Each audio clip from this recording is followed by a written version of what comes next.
একদিন এক গরিব কৃষক তার বাড়ির বারান্দায় দাঁড়িয়ে অঝোরে কান্না করছিল। তার এই কান্না দেখে এক প্রতিবেশী বিষয়টি লক্ষ্য করল। সে কাছে এসে জিজ্ঞেস করল, ভাই, কি হয়েছে? এত কাঁদছো কেন? তখন কৃষকটি দুঃখভরা কণ্ঠে বলল, আমার মা খুব অসুস্থ, কিন্তু তার চিকিৎসা করার মতো কোনো টাকা আমার হাতে নেই।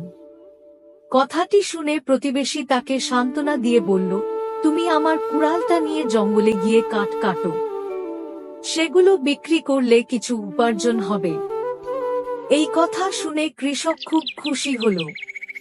সে কুড়াল হাতে জঙ্গলের দিকে রওনা দিল। একসময় সে নদীর ধারে পৌঁছে সেখানে কাঠ কাটতে শুরু করল।